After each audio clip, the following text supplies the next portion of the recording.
নমস্কার বন্ধুরা, কেমন আছেন সবাই? আমি লিপিকা আমার ছোট্ট একটি ব্লগে আপনাদের সকলকে স্বাগত জানাই। আজ বিকেলবেলা একটি পার্সেল এসেছে। অনলাইনে একটি বেডশিট অর্ডার করেছিলাম। এফবি স্ক্রল করলেই দেখছিলাম অনেক সবাই বেডশিট অর্ডার করছে। তো ভাবলাম কি এমন আছে বেডশিটগুলো, কেমন কি দেখা যাক, তাই একটা অর্ডার করে দিয়েছিলাম। এটি আসার কথা ছিল 10 তারিখে, কিন্তু আজকে 5 তারিখেই চলে এসেছে। তো ভালোই হলো। চলুন এটা আপনাদের সাথেই আনবক্সিং করি। এই ফার্স্ট টাইম অনলাইন থেকে আমি বেডশিট অর্ডার করেছি। অন্যান্য কিছু জিনিস অনলাইন থেকে নিলেও বেডশিট এই প্রথমবার নিলাম, তাও আবার ফেসবুকে অন্যের দেখে। তো ভালোই লাগছে ওপর থেকে দেখতে। দেখা যাক ভেতরে কীরকম কী আছে।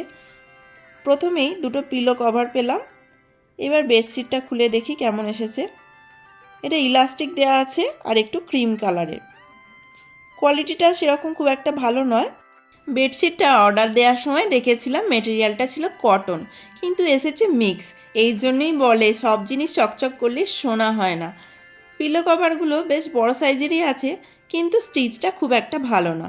চলুন আনবক্সিং যখন করেই ফেলেছি একবার বিছানায় পেতেই দেখি। এই যে পাতা হয়ে গেছে, দেখতে বেশ ভালোই লাগছে বলুন। এটা ছিল কিং সাইজের। আমার খাটে এখন মোটামুটি ঠিকঠাকই আছে। বিছানার সঙ্গে সঙ্গে ঘরটাকেও কিন্তু একটু সাজিয়ে নিয়েছি।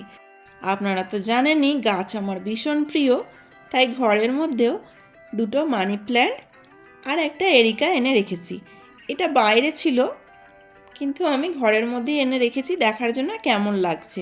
বেডশিট চেঞ্জ করার জন্য তো ফ্যান অফ করে দিয়েছিলাম, আর এখন ওই বেডশিট পাততে গিয়ে ঘেমে নিয়ে একসা হয়ে গেছি।